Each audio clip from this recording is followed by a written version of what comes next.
take the spoiled prasadam and toss it over to the side of the temple, and the cows come and eat it. But it's prasad.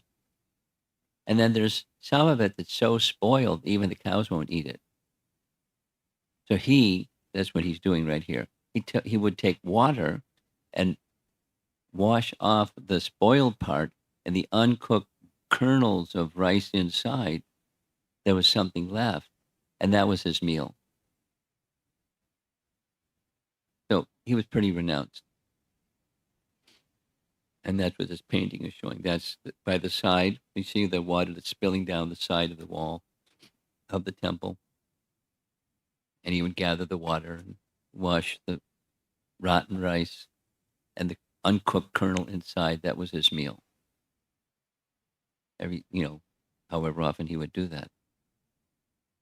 So he one of the features of Raghunatha Das, and it continued as later years of his life.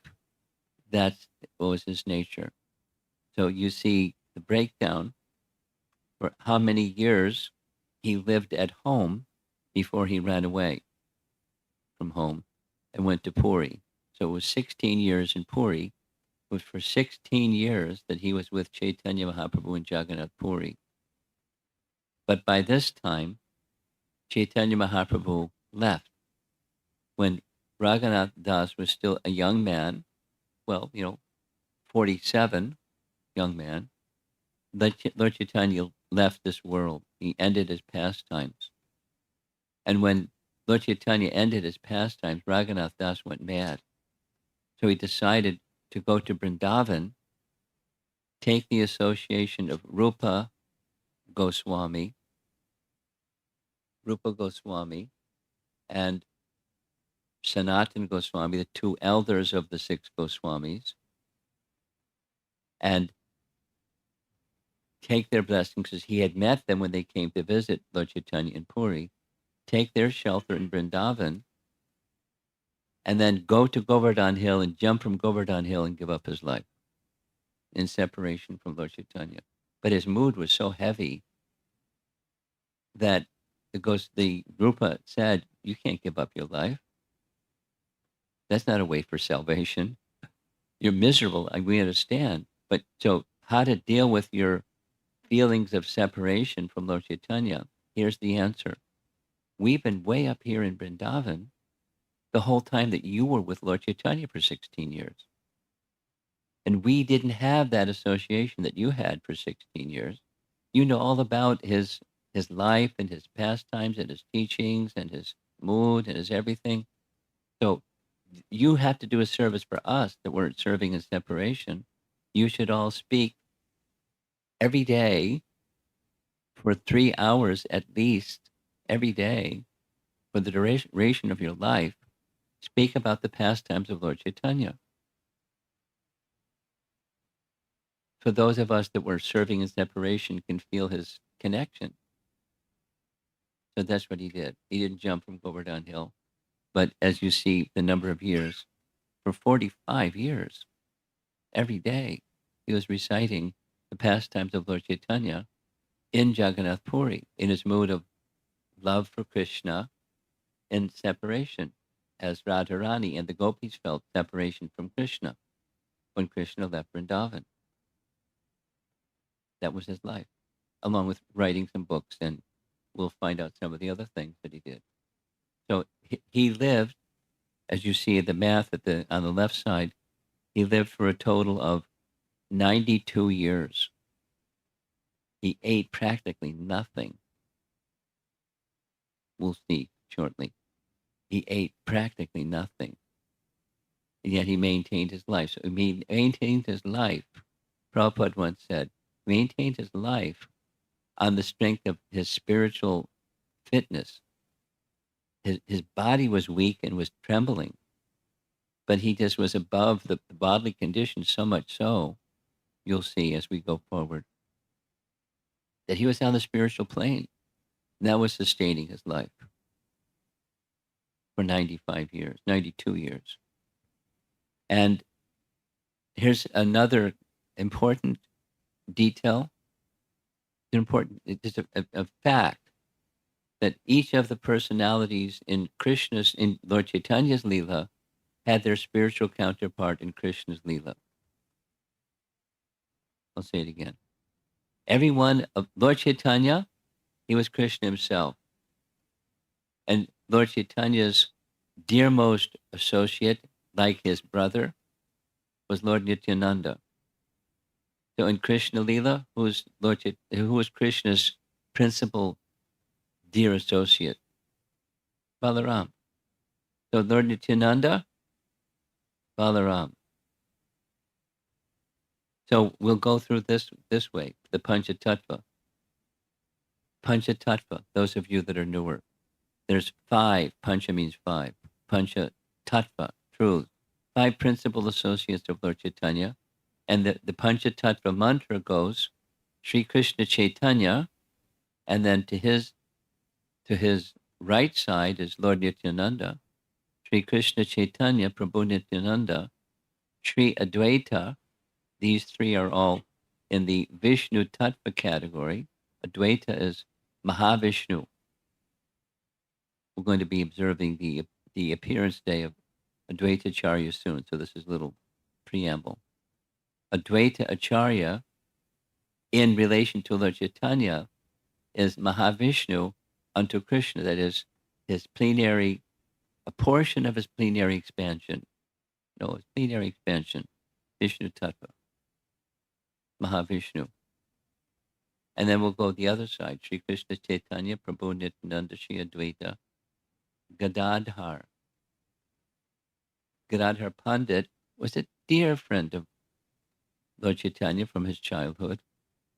And Gadadhar Pandit was a manifestation of Radharani.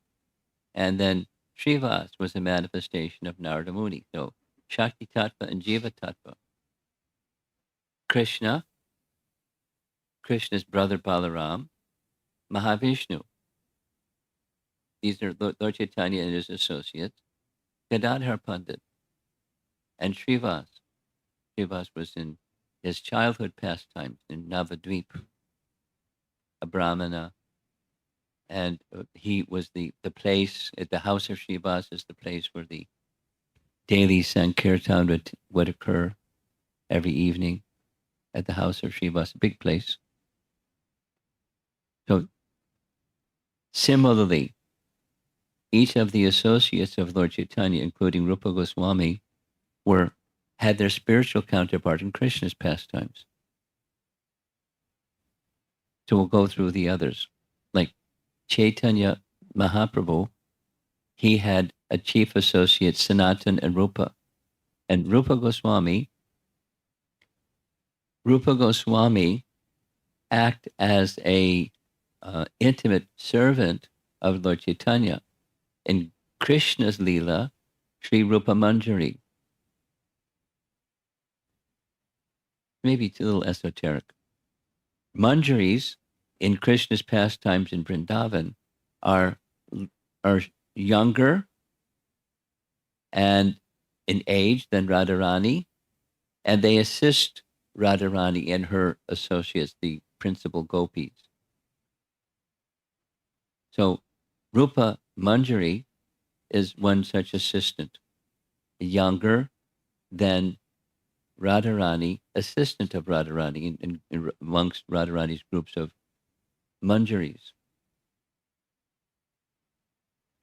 And so rather than going further, here's a description of, according to the text that is like a who's who text, that in Lord Chaitanya's Leela, who are they in Krishna Leela? There's a whole long description of all the associates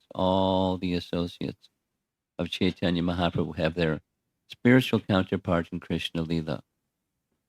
So Rati Manjari and Rasa Manjari and Bhanumati are partial expansions of these personalities found in the body of Raghunatha Dasa Goswami.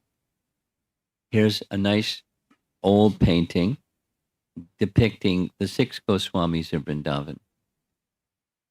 In the center, Rupa and Sanatan, and then surrounding them, the other 4. And way over on the right side, the far right side, that's Raghunatha Das. He was very young compared to the others. Young, like the one that's over on the far left side, that's Jiva Goswami, the two youngest of the 6 Goswamis. And that leaves 2 others, Raghunath Bhatta Goswami and Gopal Bhatta Goswami, very learned brahmanas. Now, you heard, I narrated briefly, that while Rupa Goswami requested Raghunath Das to recite the pastimes of Lord Chaitanya every day for 3 hours every day under a certain tree in Radhakund in Vrindavan, one of the persons in the audience is pictured here. He's Krishna Das Kaviraj. So in the old age of Krishna Das Kaviraj, he was a Kavi Raj. He was a very learned Brahmin. And they requested him, oh, please put these teachings that you heard from Raghunath Das in a book. Make a biography of the pastimes of Lord Chaitanya, please. And they petitioned him and petitioned him and petitioned him, and he was feeling not qualified. And he heard it so many times, he finally went and made an appeal to one of the principal deities of Vrindavan at the time, Madan Mohan. And as he was praying before the deity, should I do this service? Please give your blessings. At that very moment, a garland slipped from the deity and circled his body. And he took that as a sign there was a yes. And so he wrote, now it's published by the BBT, was written in Bengali, but I've spoken to Bengalis and they say it's a really high Bengali. It's almost like Sanskrit. That's what they tell me. But it's Bengali language. And it's Krishna Das Kaviraj writing the life story of Lord Chaitanya in 3 parts. One part, before he accepted sannyas, and it was his youth. He accepted sannyas and went to Puri, and then the intimate activities of Lord Chaitanya in Puri, and instructions to others. Wonderful, wonderful text, Chaitanya Charitamrita. At the end of every chapter, this is what he writes. This is the author of Chaitanya Charitamrita. Praying at the lotus feet of Sri Rupa and Sri Raghunath. So Sri Rupa, that's Rupa Goswami. And Sri Raghunath, that's Raghunath Das Goswami. Always desiring their mercy, I, Krishna Das, narrate Sri Chaitanya Charitamrita, following in their footsteps. The reason we're doing this is tomorrow is the appearance day of Raghunath Das Goswami. And there's other services that I've been asked to do tomorrow, so I'm doing it today. But it's okay. You can remember him. Remember all these nice things. When you chant your japa tomorrow morning, may many of these things inspire you to chant nice japa tomorrow morning. Another thing, so he's known for his renunciation, and he's known for his devotion to Chaitanya Mahaprabhu. And as the emblem of renunciation, Lord Chaitanya said about Raghunath, he's totally uninterested in material enjoyment even from childhood.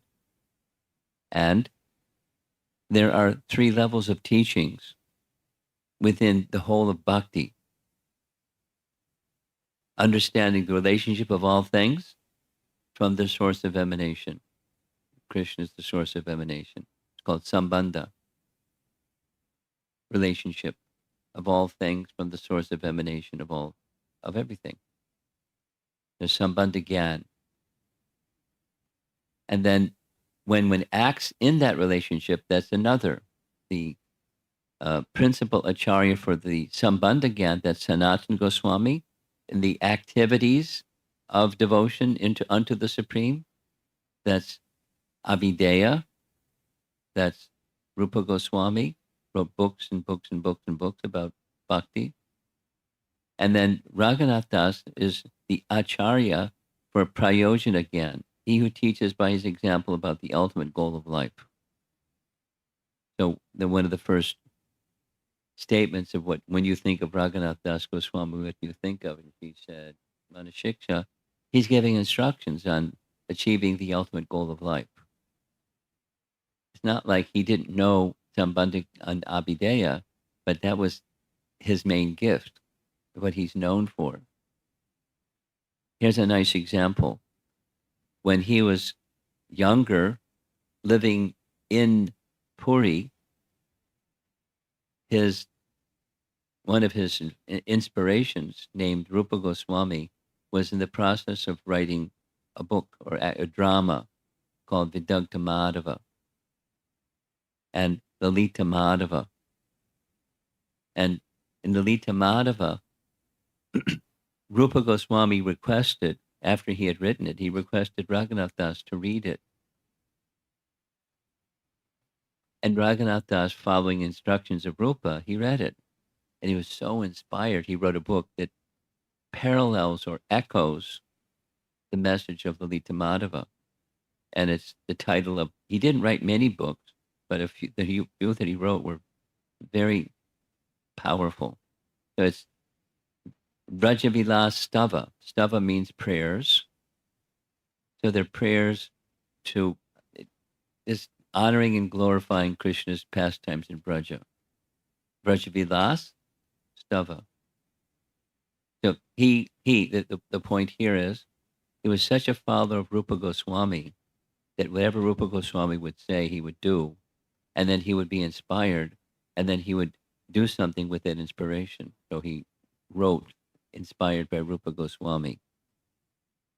I narrated a little bit about his renunciation while he was in Puri. Something happened after Puri. As you saw, he was in Puri for 16 years. And after Puri, he went to Vrindavan for another 45 years. And while he was in Vrindavan for that period of time, he accepted next to nothing for his food. I mean, he had something to maintain his life. What happened was he would take a palmful of chash, which is buttermilk, palmful, whatever would fit in his palm, every other day. I mean, we couldn't live with that. We would expire. So we don't imitate. But we understand the principle that he was demonstrating. And so some of his followers decided, let us make some leaf cups, because in India at that time, they didn't have plastic toss-away cups. They had leaves that they would stitch together with a little twig, and then they'd make a leaf cup. So they brought him some leaf cups filled with chash, and they were very large leaves. Here's what it looked like. And Raghunath Das was drinking from the leaf cup, the buttermilk or chash. He saw the leaves look really big. So he asked, where they come from? I didn't see any leaves like this here in Vrindavan, in Radhakund area. They said, oh, there's a special tree, palasa tree, that grows in this area of Saki Stali. And in Saki Stali, these palasa trees grow. So we got some big leaves from those trees. And he threw it away. And he said, never bring any buttermilk in these palasa leaves again. The reason is because in the Saki Stali area, just gives you an idea of his mood. The Saki Stali area is a place where Chandravali, who was Radharani's competitor, resided with her friends, her Sakis. Saki Stali is that area, and the place where you see a nice lake is Saki Stali, where Chandravali lived. He was so much absorbed in the mood of being in Radharani's service This is like thousands of years after the pastimes occurred. But because the leaves came from an area where Chandravali and her Saki stayed, he threw it away. He wouldn't take it anymore. Don't ever bring milk to me in this way. The intensity of his love. Here's another nice example. There was an example where Raghunath Das, who ate next to nothing, suddenly got indigestion. And they had never seen Raghunath Das get ill, so they took him to a Kaviraj, an Ayurvedic doctor, and the Ayurvedic doctor took his pulse, and by taking his pulse, he said, this indigestion is due to overindulgence in sweet rice.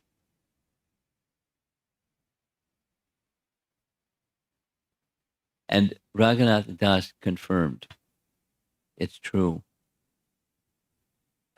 In my spiritual form, listen, in my spiritual form as Rati Manjari, I was engaged in a pastime with Radha and Krishna where they were having so much sweet rice.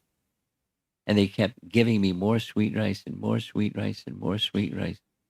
This is in his spiritual form, not a dream, but in his spiritual form. And so his physical body got indigestion.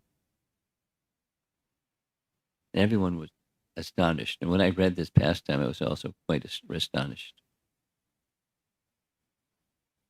So the point is, he functioned completely on the spiritual plane, although he had a body on the physical plane.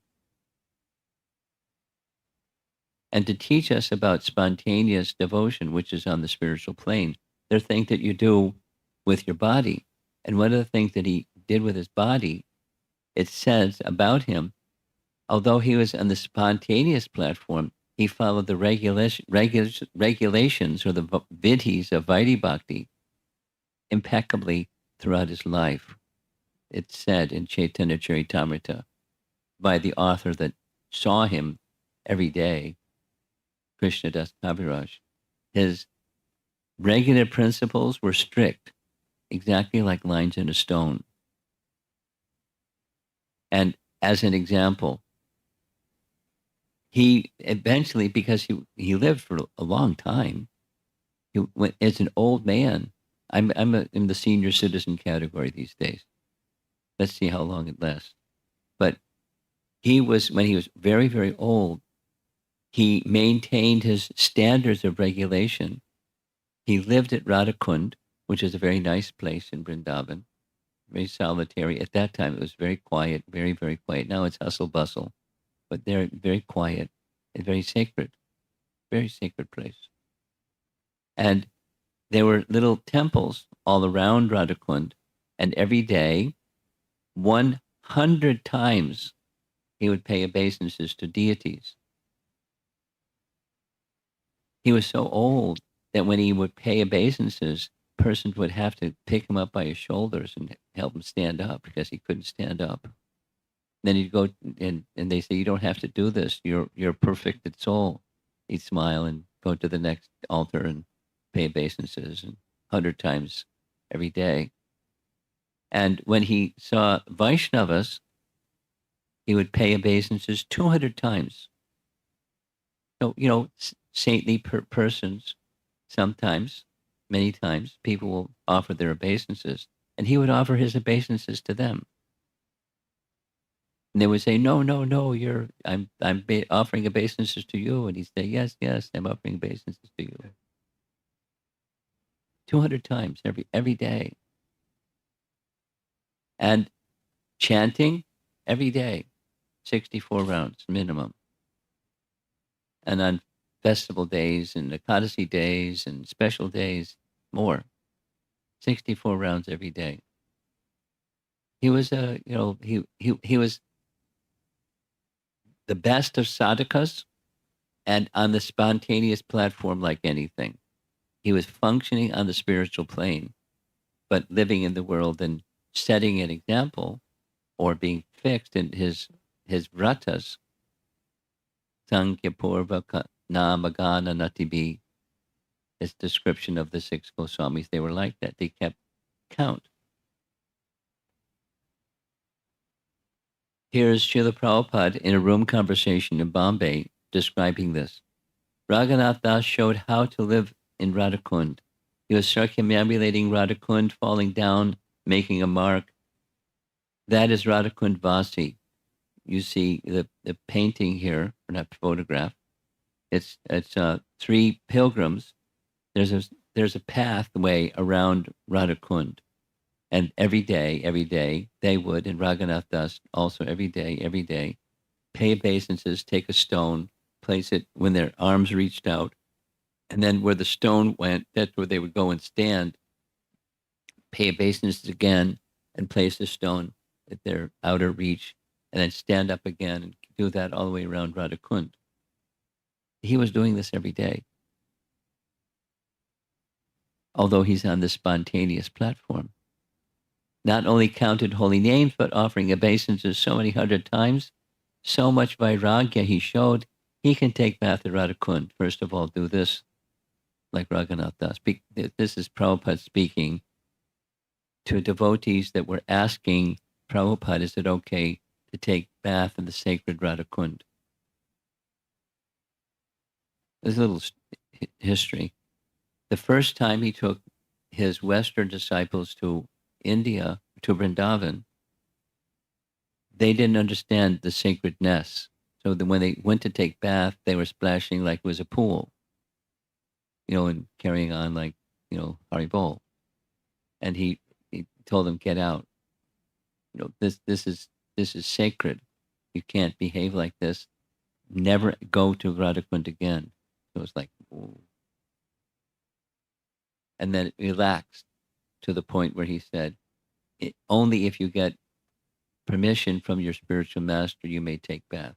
And then must be in the most sacred of moods, because it's the most sacred of places. According to Rupa Goswami, it's right in Rupa Goswami's writing, how sacred. Now, a little bit of his childhood. Now, here's some more names. Some of you know what some of these names are. Many of you may not. Yadunandana Acharya. He was a very dear associate of Chaitanya Mahaprabhu. He was a disciple of Advaita Acharya. Remember? Sri Krishna Chaitanya, Prabhu Nityananda, Sri Advaita, Gadadhar Srivas. That's 5, Panchatattva. So he was a disciple of Advaita Acharya, the person who's drawn, whose pictures here, Yadunandan Acharya. And Yadunandan Acharya was the family guru of Raghunatha Das Goswami's parents and his uncle, Yadunandan Acharya. And he, Yadunandan Acharya, there's details and details. He had received mercy from a great Vaishnava. Vasudev Datta gave his mercy, full mercy, to Yadunandan Acharya. Now that was the family guru, and Yadunandan Acharya, he had a disciple, and his disciple's name was Balaramacharya. Balaramacharya. So Balaramacharya and Nandana Acharya, they were residents near where the Manjumadar family or Raghunatha Das Goswami's parents lived. They weren't in the same village, they were near. And so every year, Haridas Thakur, who also had great affection for Yadunandan Acharya because he was a great devotee of Advaita Acharya and who was a great devotee of Lord Chaitanya. So there was the mood was so similar. And Haridas Thakur, whose Murti is pictured on the right side, once a year he would come to pay a visit to this great Yadunandan Acharya. And one time the child, at that time, a very small boy, Raghunath, had the acquaintance. He met Haridas Thakur. And it was like match and kerosene. Poof. he was ignited with the bhakti. That's how the seed of bhakti came to him through Haridas Thakur. So once the seed was in, it just grew and grew and grew and grew. Because Haridas was also very renounced. Raghunatha Das was inclined since childhood also to be renounced. Some years passed, and he grew up a little bit older. He got the association of Chaitanya Mahaprabhu directly. So these are persons, this is how his bhakti began. Yadunandan Acharya was visited by Haridas Thakur. He met Haridas Thakur, and Yadunandan Acharya was also a great Vaishnava. So he had that association. The impressions were there with him. And then on a special occasion, he personally met Chaitanya Mahaprabhu. Here's the occasion. For those of you that have been around for a while, you know, Lord Chaitanya planned, while living in Puri, he planned to visit Vrindavan. And if you think of the map of India, Puri is way over on the eastern coast, right by the sea. Vrindavan is very north to where that is, and a little bit to the west, not central. But Lord Chaitanya, when going to Vrindavan, he didn't go to Vrindavan. He went straight north and went to the place where Rupa and Sanatan were living. He went there just to meet them. Externally, he said, I want to go to Vrindavan. He went to meet them. And after meeting them and giving his association to Rupa and Sanatan, he then went in a southerly direction and passed through the place where Advaita Acharya resided. He gave his association to Advaita Acharya in Shantipur. Shantipur is like a hop, skip, and a jump away from Navadvip, where Lord Chaitanya appeared. Advaita Acharya, Shantipur. So when he went to visit Advaita Acharya in Shantipur, then Raghunath heard, because his family guru is the disciple of Advaita Acharya, and at the home of Advaita Acharya is Lord Chaitanya. So he quickly went to see Lord Chaitanya, to meet him. And when he met Lord Chaitanya, Advaita Acharya made the arrangements that he could receive the remnants of the prasad of Lord Chaitanya every day, for as long as Lord Chaitanya stayed in Shantipur. So notice the escalation of the seed, the nurturing of the seed, meeting of Lord Chaitanya. At 19, there was a second time. So he's like a teenager, 19. Think of a young man, 19. Very devoted, very renounced, very keen to have Lord Chaitanya's association. And there's details that Lord Chaitanya, was approached by Raghunath. And in that approach to Raghunath, he pleaded with Lord Chaitanya, please take me with you. And Lord Chaitanya's reply, it's right in Chaitanya Charitamrita, be patient. Calm yourself. Return home. Don't be foolish. It takes time to cross the ocean of material suffering. Don't make a show of monkey renunciation simply for other people's benefit. Enjoy the worldly life in a moderate way without attachment.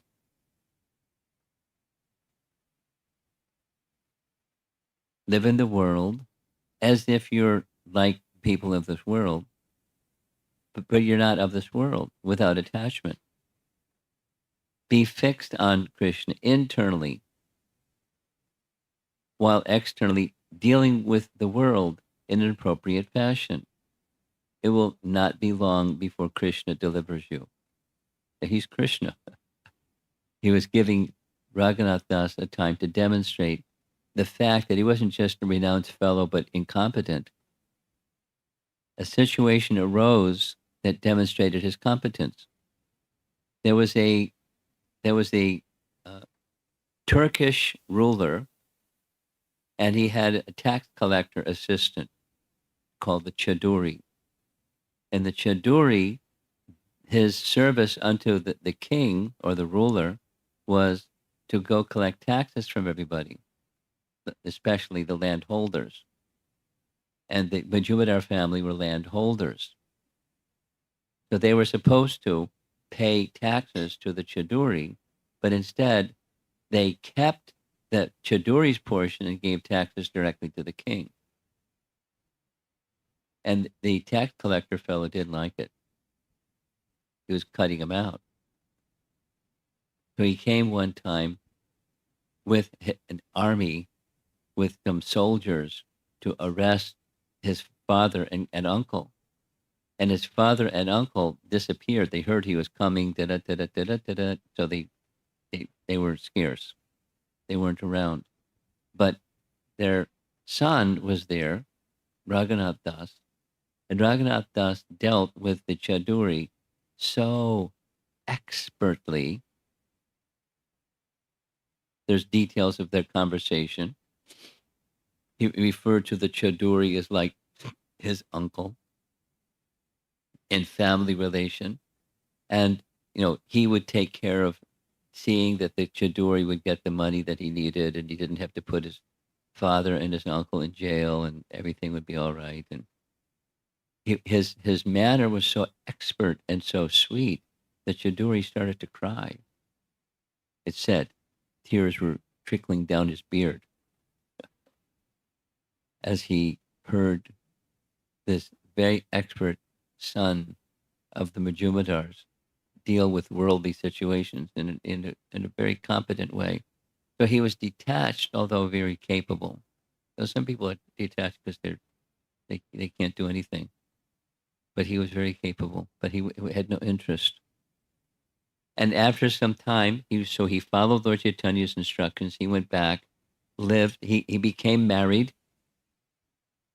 He had a very beautiful, angelically beautiful wife.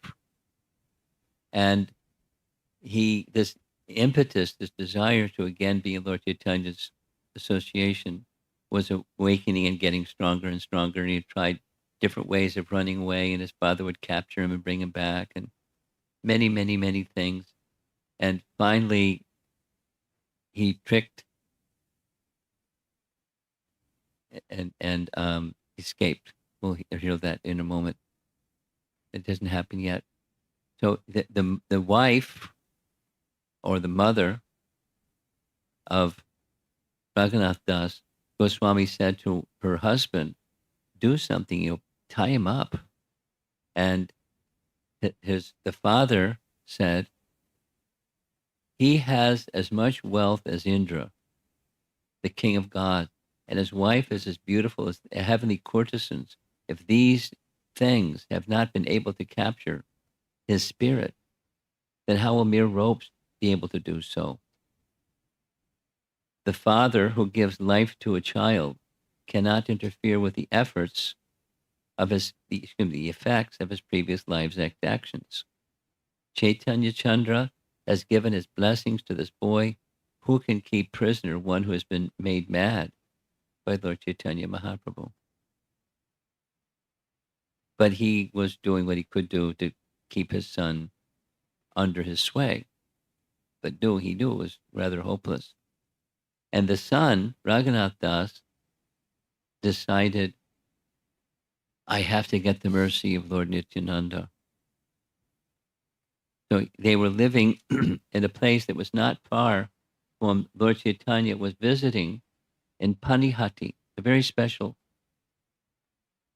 The not too far from here is the Atlanta Temple, or is it the city of Atlanta, and they named their temple New Panihati because of in commemoration of this pastime I'm about to narrate. So one of Lord Chaitanya's dear associates, Raghava Pandit, lived in Panihati. And Lord Nityananda was traveling about, and he accepted an invitation of Raghava Pandit to attend a festival.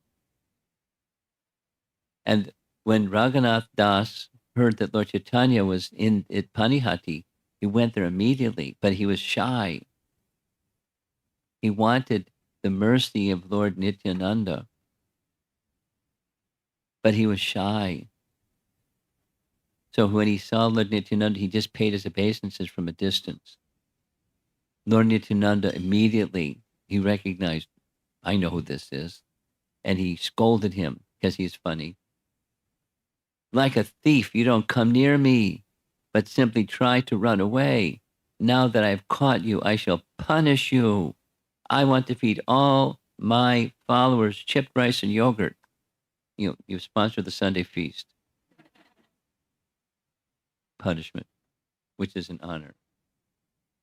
But he was saying it in a funny way. So chipped rice and yogurt, along with condensed milk. So he was the son of the Majumdars. He had big containers. They weren't like the containers they have today, the big plastic ones and garbage buckets and things like that. Somehow they had big containers. And they made a big festival with big kirtan. And everyone, there were so many people that came. They were standing in the Ganges up to their waist, waiting for their chipped rice and yogurt mixed with condensed milk. And the kirtan was so ecstatic. During this festival, Lord Chaitanya personally came in his spiritual form, and they were feeding each other, as the painting shows. And then they had this ecstatic kirtan. And as they were having their ecstatic kirtan, you see the pilgrims, those followers of Lord Nityananda, up to their waist in the Ganges, and the kirtan and kirtan and kirtan. And so Raghunath Das was the sponsor as his punishment for being at a distance from Lord Nityananda. Lord Nityananda gave his mercy. Now, it was the spiritual form of Lord Chaitanya, and here's Raghunath Das begging Nityananda, please give your mercy. Please give me Lord Chaitanya's association. I can't break away from this bondage of my father. And here's his words from Chaitanya Charitamrita. I am the lowest of men, the most sinful, fallen and condemned. Nevertheless, I desire to attain the shelter of lotus feet of Sri Chaitanya Mahaprabhu like a dwarf who wants to catch the moon. I've tried my best many times, but I've never been successful. No one can attain the shelter of Sri Chaitanya Mahaprabhu without your mercy. Although I am unfit and greatly afraid to submit this plea, please be especially merciful toward me by granting me shelter at the lotus feet of Sri Chaitanya Mahaprabhu. So here's Lord Nityananda placing his foot on his head. The answer was yes.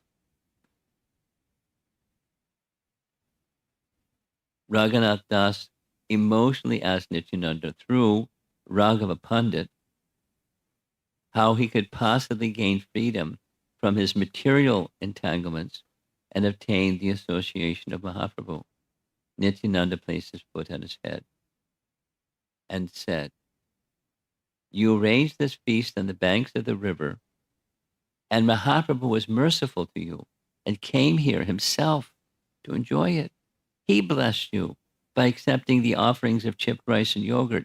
Then, after watching the devotees dance, he took prasad in the evening. Lord Gauranga came here just to deliver you, and now he has removed any impediments which remained. He will turn you over to Swarup Damodar. When he went to Puri, he left home, went to Puri, and he was placed in the care of Swarup Damodar. No, Nityananda knows about it before it happened. He was put in the care of Swarup Damodar. We'll hear some more about that shortly. And making you his confidential servant, he will keep you by his side. Go home now and forget your worries. You will soon be able to go to the Lord without any difficulties. We got the blessings of Lord the bhakti creeper is growing. And now he's got the blessings of Lord Nityananda. So shortly later, meanwhile back at home, he was with Yadunandana Acharya. Yadunandana Acharya had the responsibility of overseeing worship at the Majuvadar residence. And one evening, late at night, actually it was the early morning hours, Yadunandana Acharya was in anxiety because the priest, the pujari, was unable to do his duties, so he had to find a replacement. And Raghunath, being expert, said, "No worries, you can take rest. It's we're in the wee hours of the morning. I'll take care of it." And he didn't. He lied, or he tricked Yadunandana Acharya, saying he would take care of it, and no one was looking because always his father had guards to oversee him. So he slipped away into the dead of the early morning hours. And for 12 days, he was going by foot to Jagannath Puri. And he had nothing to eat. So there's a very, very nice description. Because of time, I don't know if I'm going to be able to do the rest. It's really, I like speaking about Raghunatha Dasa Goswami. A very nice story. His love for Lord Chaitanya knew no bounds. His love for Lord Chaitanya was love for Krishna and love for Vrindavan. It knew no bounds, no boundaries. So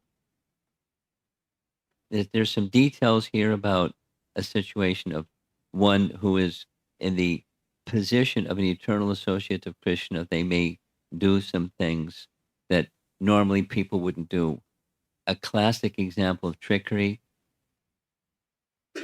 Many of you, some of you here may know the temple in Sri Ranganath was built by one of the Alvars. In the Sri Sampradaya, there are some Alvars that they're the foundation of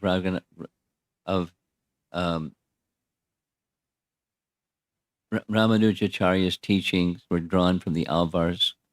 So one of those Alvars was named Tirumangai Alvar, and he went with some associates to holy places. When they saw the deity of Ranganath, there was no temple.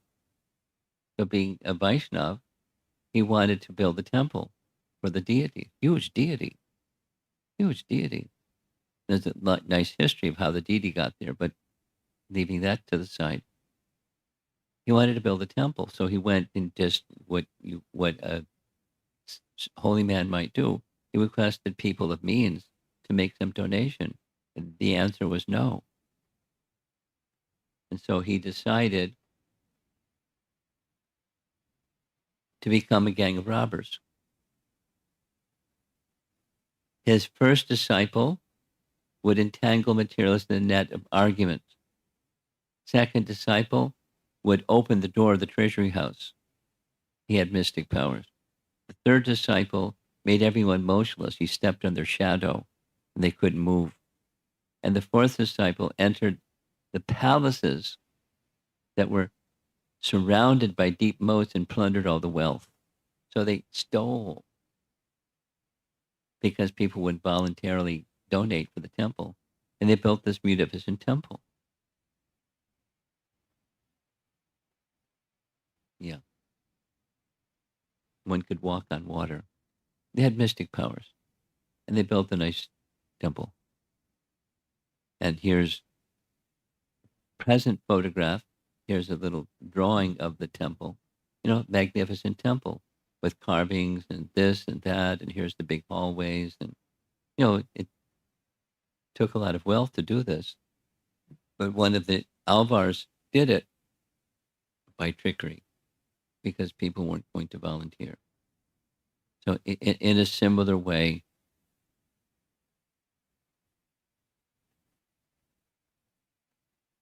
transcendental trickery is allowed if you're a transcendentalist.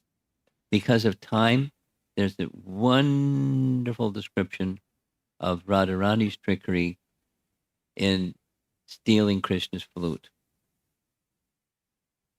And you see the painting on the left side, that's Radharani. In the center is Krishna's flute.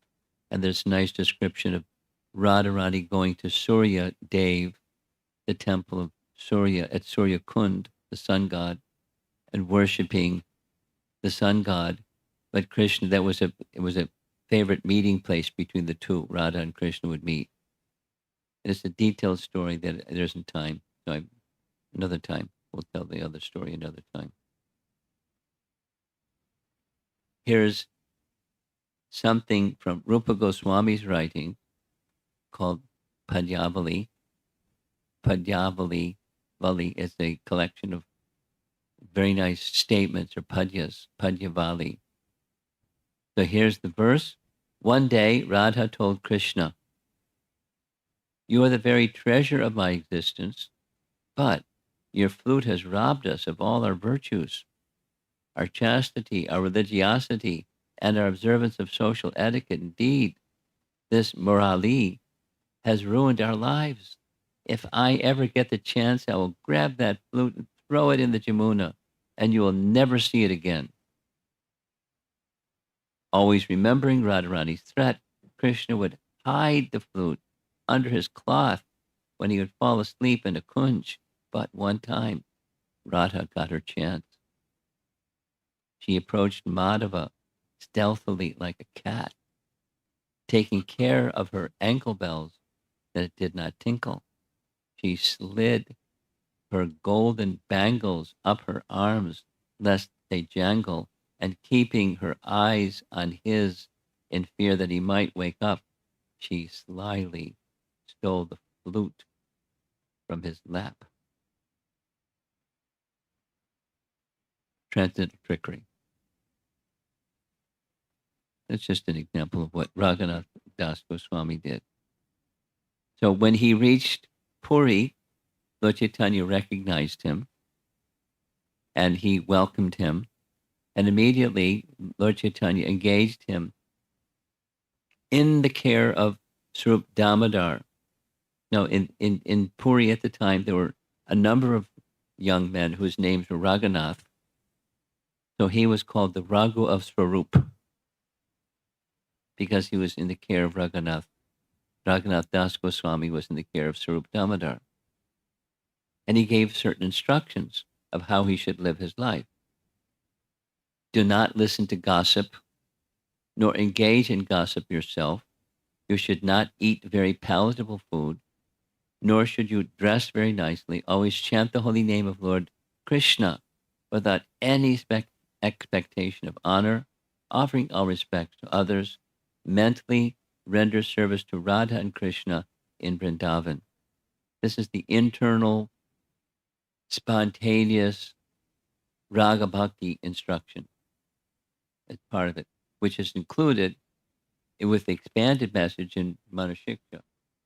For those of you that want to know what the spontaneous love of the residents of Vrindavan for Krishna, Raghunatha Das knows it, and he teaches it.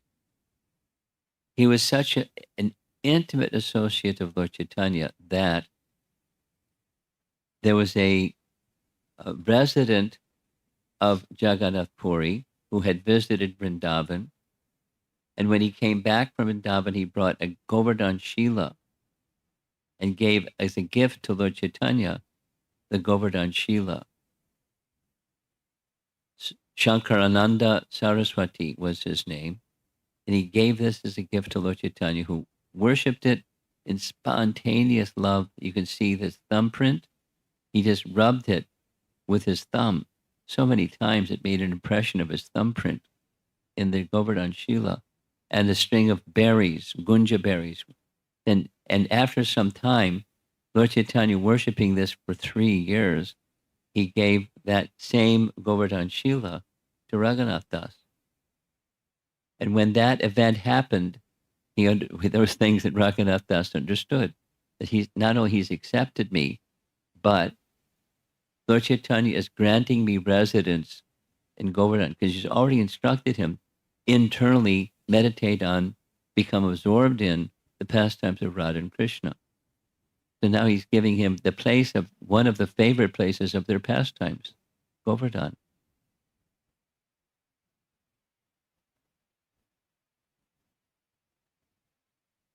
When Lord Chaitanya left this world, he was beside himself with distress. We mentioned this.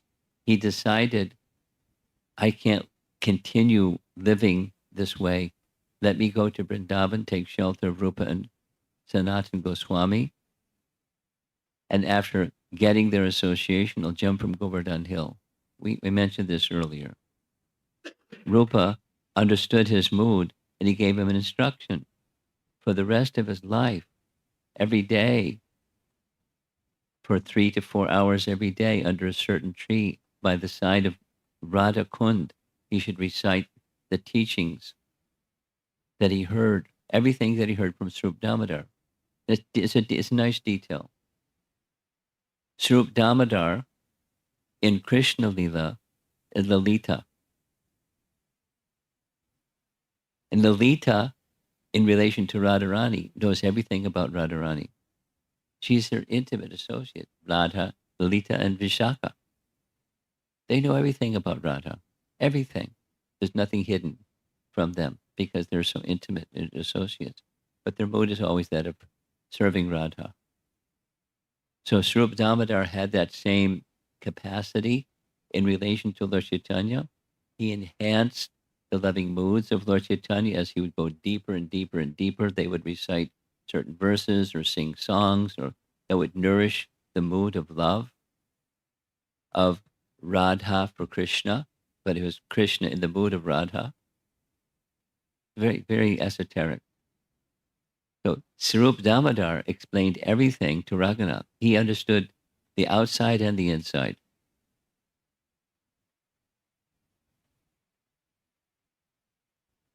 So then he gave all of that to Krishnadas Kaviraj and others who then wrote Chaitanya Charitamrita. It's a very nice sequence. So one of the few writings that he wrote was this Ashtaka, Dashakam, 10 prayers to Govardhan. Govardhan Vasa, he wanted to become a resident of Govardhan. Prayers, 10 prayers. Here's 2 of them. The refrain is, Krishna is Govardhan's own master. Krishna is your or Govardhan's own master. Verse number 9. Imbued with friendly rasa for Radha and Krishna along with their friends, you, Govardhan, are unparalleled giver of happiness to the groups of men, animals, and birds who take shelter of you, O Govardhan, embracing me and considering me as one of your own. Please give me permanent residence near you.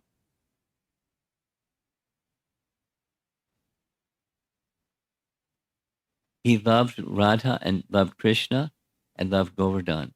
Very, very amazingly loved Govardhan and wrote prayers in glorification of Govardhan. Now, in these prayers, there's this indication that I'll explain briefly. I'm going to try to end short because there's so much to say about Raghunatha Das. It's too much. Chaitanya Mahaprabhu is simultaneously Krishna and the devotee of Krishna. Govardhan is simultaneously Krishna and the devotee of Krishna. You see the connection? I'll say it again. Lord Chaitanya is Krishna himself and the dearly beloved devotee of Krishna himself. Govardhan is Krishna himself and the dearly beloved devotee of Krishna and the devotees of Krishna, devoted to the devotees of Krishna. It's a natural connection for Raghunatha Das to love Govardhan as much as he loved Lord Chaitanya. So he could keep himself alive being by the side of, being near Govardhan Hill at Radha Kund and circumambulating Govardhan regularly. Is the same message appears in the Srimad Bhagavatam, where the gopis speak of Hari Das Varya, Govardhan, you're the best of the servants of Hari. But in the pastime of Krishna lifting Govardhan hill, he demonstrated that Govardhan hill manifested a form of Hari and ate all the offerings. So he's the devotee of Hari, Haridas Varya, and he's Hari. He's the servant of Hari, and he's Hari. There's personality of Godhead and the servant of the personality of Godhead simultaneously, as is Lord Chaitanya. It's esoteric.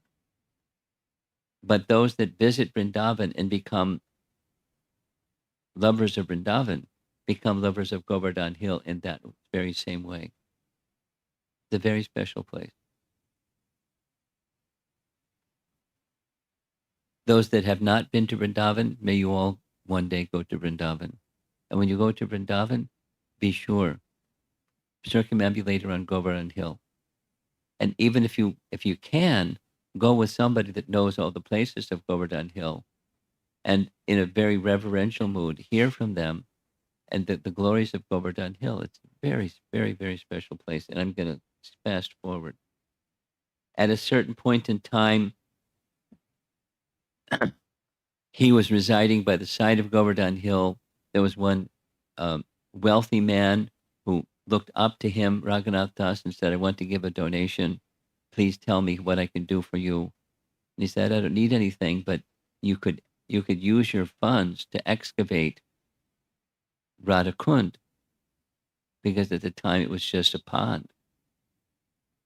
And so Radhakund was built under the guidance of Jiva Goswami in details. And it has everything to do with it. It's in the pastime of the killing of Arishtasura. Because of time, is like so much to say, but I'm not going to say it because there isn't time to say it. The Arishtasura demon was killed by Krishna, and the gopis said, don't come near us. You've been contaminated by killing a bull. And he said, it wasn't a bull, it was a demon. He said, well, but it was in the shape of a bull, so you don't come near us. You have to purify yourself by bathing in the sacred waters of all the holy rivers in the universe. So Krishna took him up on it and manifested Shamakund. There's details. It's a very nice pastime.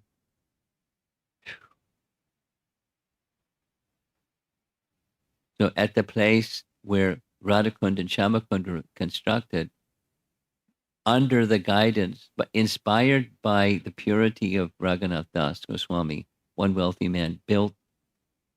Jiva Goswami oversaw the building, and here's the deities that he worshipped personally. And in the place where his bhajan kutir is presently, Radha Gopinath. He wrote 3 principal books, Mukta Charita, and I'm prepared to narrate the whole pastime, but there isn't time. It's a very nice book. He wrote a book about Krishna's pastimes of taking tax or dan from the gopis. Krishna took tax from the gopis, following Rupa Goswami's book on the same topic. And he wrote this very nice book that's now translated into English, Stavavali. Stavavali. Here's one of the prayers of Stavavali from Raghunatha Dasa Goswami. Oh, restless-eyed girl, your lake, Radhakund, is the eternal home of you and your beloved. My residence is there. There I stay. These are prayers. A section of the book is 104 prayers to Radharani. And there's a certain pastime depicted in the painting, and there's Radharani, and there's Lalita in the background, and a pastime of Krishna. So very elevated. Another book that he wrote is the Pearl. We know it as the Pearl pastime, called Mukta Charita, and it's a very nice story. And sometime we'll tell you the very nice story, but not tonight because it's late. Raghunatha Dasa Goswami ki jai.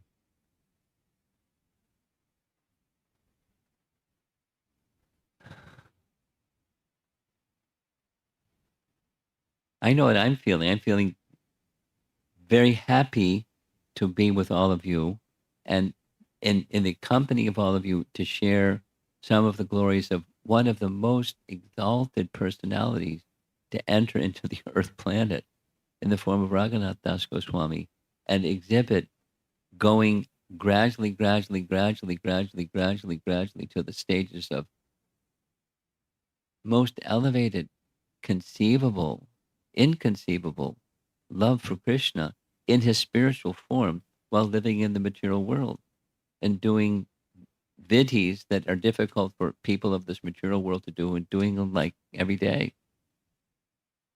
But meanwhile, functioning on this other platform. Who can understand that, or imagine the realizations, the love that he felt? So we're honoring him on his appearance day today. Any comments or questions? Raghunatha Dasa Goswami ki jai. Yes.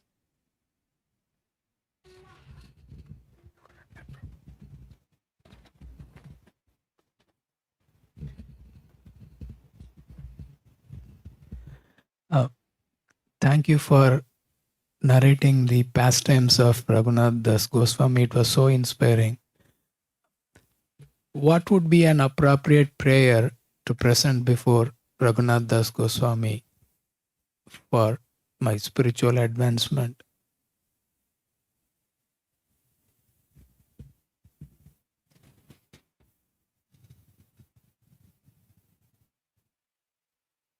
Well, in the Sad Goswami Astaka, it doesn't singularly focus on Raghunatha Das Goswami. It's the 6 Goswamis.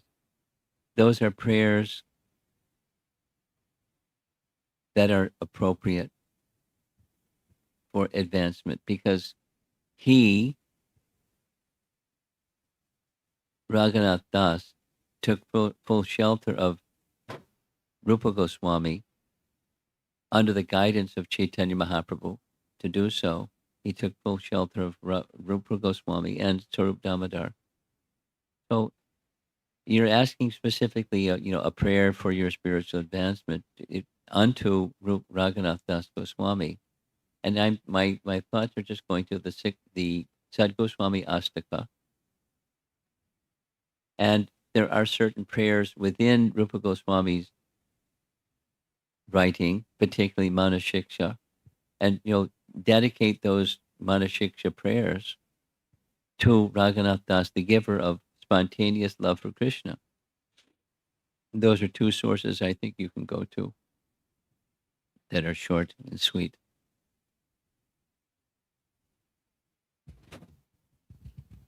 Yes, in the back.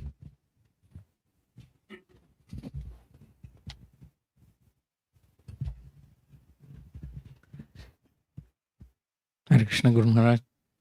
Guru Maharaj, this Sankhya Purvaka Namagana Natibi, when you mentioned that, one question came in, arose in my heart. That's like these acharyas are beyond the Sankhya because they're completely absorbed. But could you please explain the importance of their taking their vows of that prescribed number? Well, they were setting an example. Oh.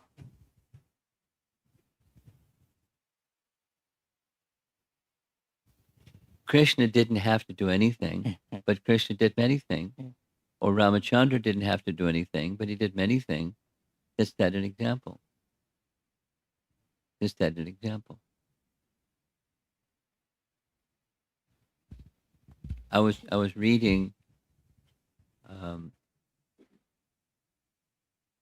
a section from Canto 10, Chapter 10, Krishna's childhood pastimes. And there's a certain scene where Krishna and Balaram, they're like 4 years old, 4.5 years old, and they're playing and playing and playing and playing. And Rohini is in anxiety because they're by the river and they've had difficulties already with demons, and so she doesn't want by the river little children playing. Anything could happen, so she's in anxiety. Plus, it was before breakfast. They hadn't had their breakfast, and so she appealed to them to come back, but they were too absorbed in playing. They didn't pay attention to her. So then Rohini, went back and asked Mother Yashoda, maybe you can go. They may listen to you.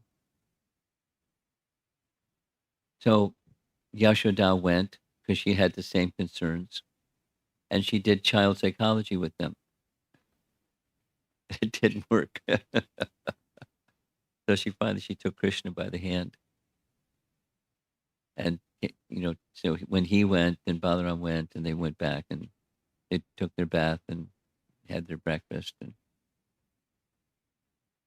then she was explaining to him, according to the position of the moon, your birth star is the moon is passing through that same birth star today.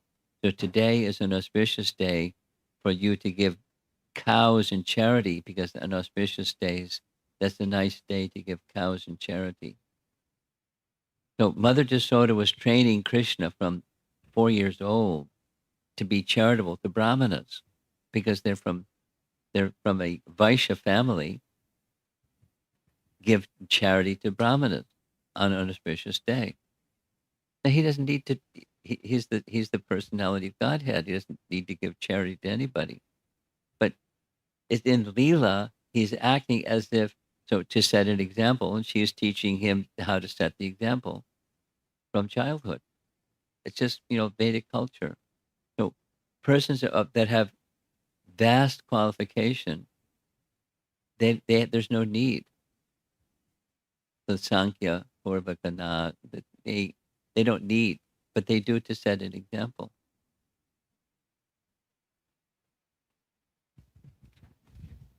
And so that's on the outside. Then you look, if you come to know the quality and character of Raghunatha Das, he's far beyond that. He didn't need to. Far beyond that. But he did, to set an example. And the other, he also gave freely, the spontaneous love. So it's a nice combination, transcendental combination, to find such a qualified person. He's a good one to follow. Anyone else?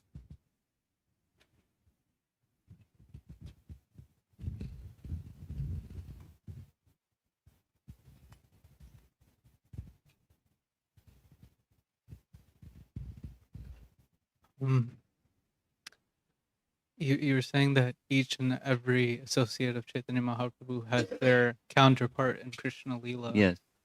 And as Krishna Leela is always taking place in eternal, Gaura Leela is also. Yes. So in the spiritual world, is there a planet? Yes. For Gaura? Okay. Shvetadvip. It's not a planet. It's a quadrant within Goloka. Those final 2 verses of the Brahma Samhita verses, notice the word Shvetadvip, and you read the commentary of Bhakti Siddhanta, and he explains that within Krishna Loka, you can see in paintings sometimes, they show Krishna Loka. You look over there in this corner, and there's Lord Chaitanya and his associates, eternally engaging in Sankirtan Yagya in Goloka. And they're simultaneously in Simultaneously, Gaura Leela no problem. No problem. Krishna expands without any problem, and however he wants. There's no limit. We're limited. We it's beyond our comprehension. For Krishna, it's not a problem. Now, then if you start saying that, then anything goes. But no, it's not just anything goes. What Scripture says is what goes.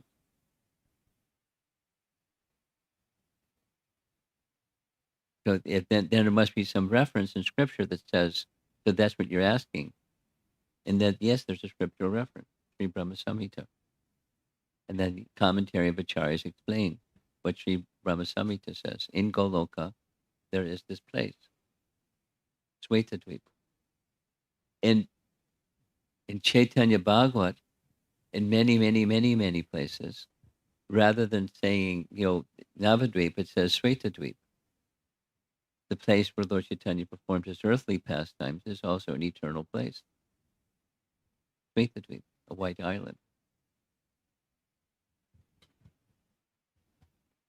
And there's 9 parts, Nava Dvip, so that's Swetadvip. Each of different moods, of different forms of devotional service. Anyway, you just take the topic and you go down. There's no bottom. Keep going. In the back, someone's up.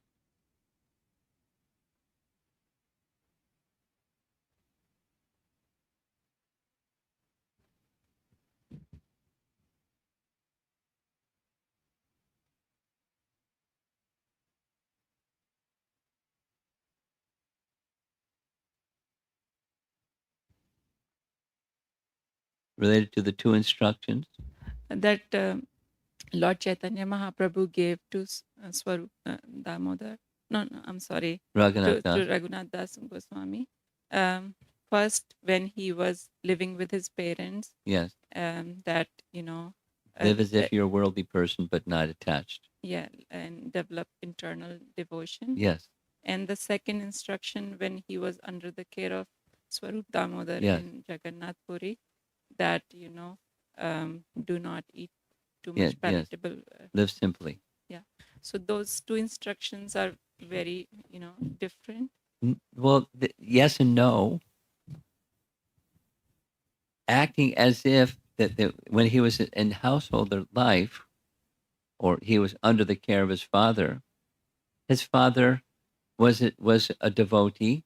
His father had as a guru, as their teacher, is Yadunandan Acharya, who is a great devotee. It is a disciple of Advaita Acharya. So they're Vaishnavas, but they're attached Vaishnavas. So rather than disrupting and just, flagrantly violating your parents who are also attached, but Vaishnavas, be respectful of them. So be patient and live, for the time being at least, live in the world where you're in the world but not of the world. Don't get attached to the worldliness. Cultivate your devotion to Krishna and Radha internally, but live. So it's a little bit like, not the same, but it's a little bit like karma yoga and bhakti yoga. You'll perform prescribed duties without attachment to the result. And then the later instruction is your prescribed duty is no longer the worldly. Your prescribed duty is now renounced. You've given it up, so leave it behind. And now it's this. It's a gradation or a maturing of what the seed was, and now it's more complete. No, it's appropriate for somebody that's in the renounced order. It's not for everyone. The other one is for everyone. But when that everyone instruction is followed nicely, it comes to that mature stage. If it's done nicely, it will come to that stage. Thank you, Guru Maharaj.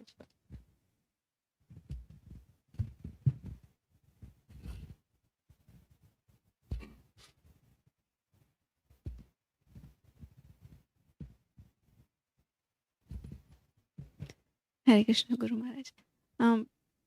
Thank you so much for the preparing the mood for tomorrow's honoring Raghunatha Dasa Goswami's Parents' Day.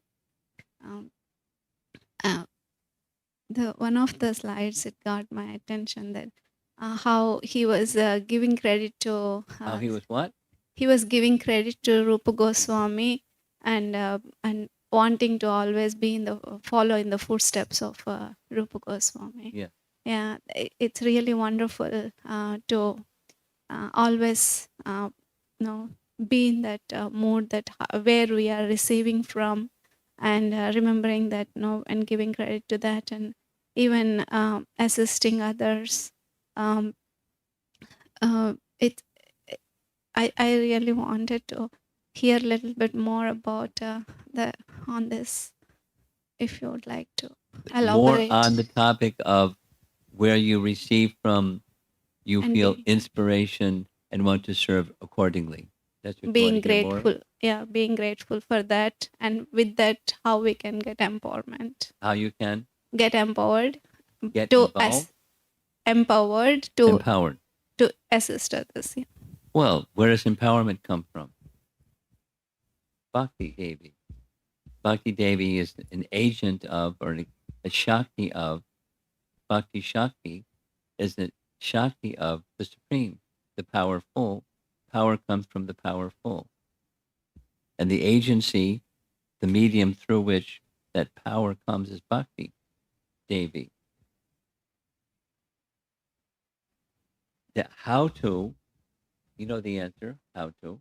So it's, you take the association of those that have that maturely developed and learn from them, be in their association, hear from them, not imitate, but imbibe the spirit, the Bhakti Shakti from those that are carrying Bhakti.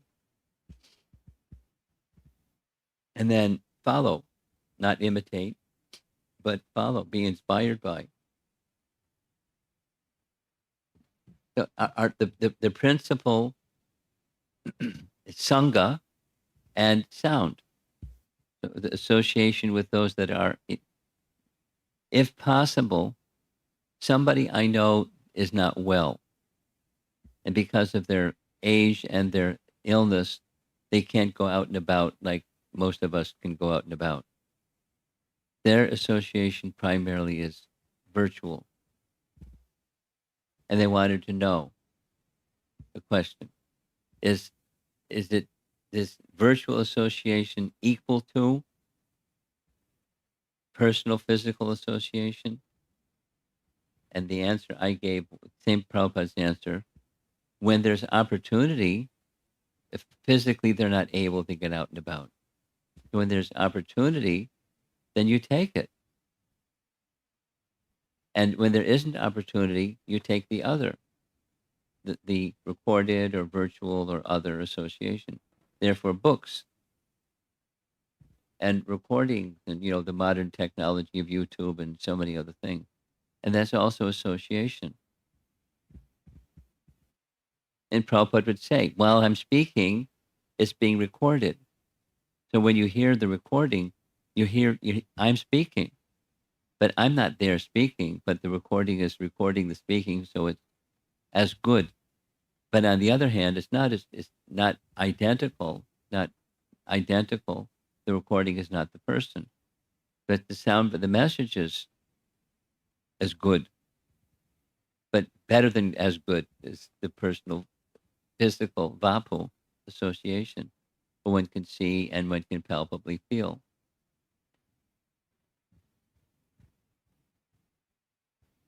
I mean, here's a for example, because you notice I'm hearing an audio book of Shamasundar telling the story of, the early days in the Hare Krishna movement and their direct personal association with Prabhupada and starting of the Hare Krishna temple in London and all those wonderful adventures.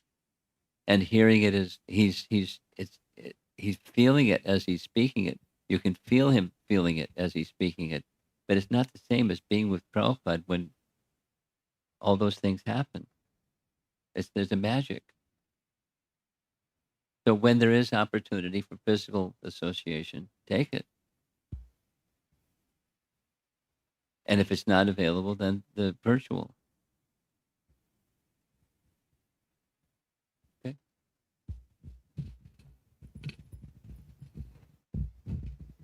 Looks like that's it. Oh, there's two more. Okay. Two, and then in the back. And then we're done. Hare Krishna Maharaj. Could you please share about the difference between following versus imitation? Well, following is it's her question. You're inspired, and so that inspiration comes out. What's inside comes out. But I don't try to 100% replicate the renunciation of Raghunatha Dasa Goswami. I would die.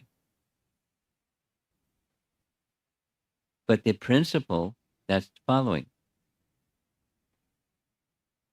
And, many, many, many, it's right in Bhagavad Gita, and many, many times Prabhupada would speak about, not just for renunciates, but for everyone. Reduce and regulate. And it's good. Reduce your sleep, reduce your eating, but not, that too much this way or too much that way. Not too much, not too little. So what's needed, that's what you do. And don't indulge in artificial renunciation or artificial sense gratification. So that's the principle. That's the following.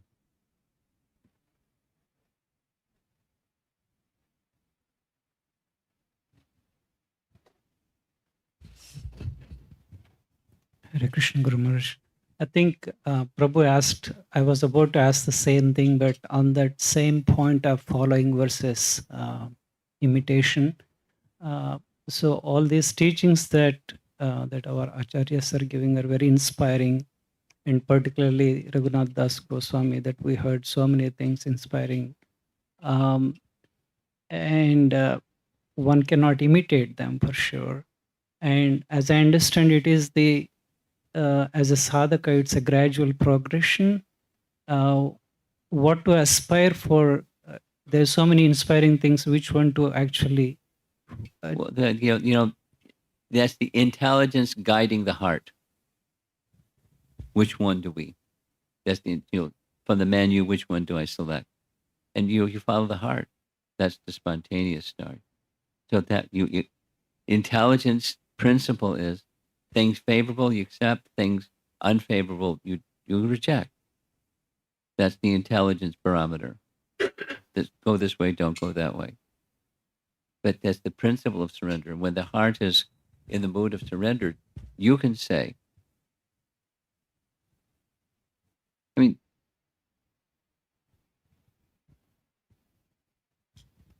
Yes, Maharaj. Yeah.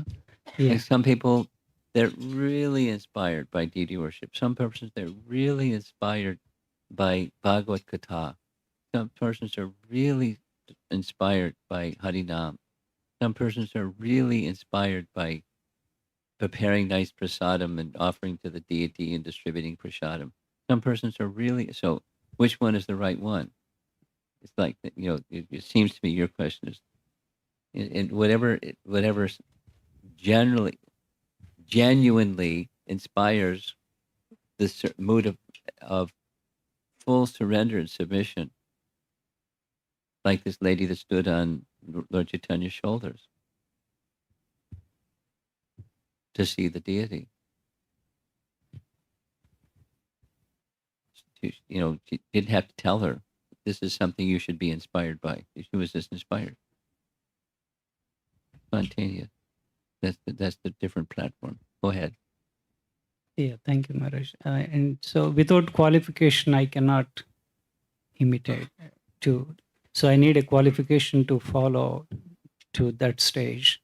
So my understanding is it's gradual. There are principles to follow, and as one follows the principles, then that's the qualification. The qualification is building. It's gradual, like the rising of the sun is gradual. It's gradual. The unfolding of the natural and spontaneous stage. It's I invite you to listen. If you probably have, but listen again to the Madhurya Kandamani topic, and it's explained there very, very clearly. laid out so clearly. Your question, the eligibility for that spontaneous. It's spontaneous. And so purity, whether the obstructions are minimized significantly, if not almost to nil. That's where the spontaneous stage can manifest spontaneously. But to work on bhajana kriya that effectively eradicates anarthas or unwanted things in the heart, and then the eligibility is palpably present. I want to just end with this. This is two very nice stories about chanting. Raghunatha Das, was so absorbed in chanting by the side of Radhakund that on this one painting shows two incidents. And the incident was he was chanting and two leopards came along to drink water from Radhakund. And he was so absorbed in chanting, he didn't even notice that they had come. And he was so absorbed in chanting, they didn't bother him. They could have gobbled him up, but they just, wanted some water and then they left. And over in the left side of the painting, that Sanatana Goswami saw what was going on. And he chastised, you're so absorbed in your chanting that you're not paying attention to the risks of what you're doing. The second painting is here. He was in the midday sun, his body was baking, but he didn't even perceive the baking body. He was so absorbed in chanting. And there was a pool of water pouring from his body, perspiration. So Radharani came and held her garment up in the air to block the rays of the sun until the beating rays of the sun diminished. And so then she went away. But the Goswami here in the painting saw all this happening and later came and chastised. Raghunatha Das, you're so renounced that Radharani has to come and serve you.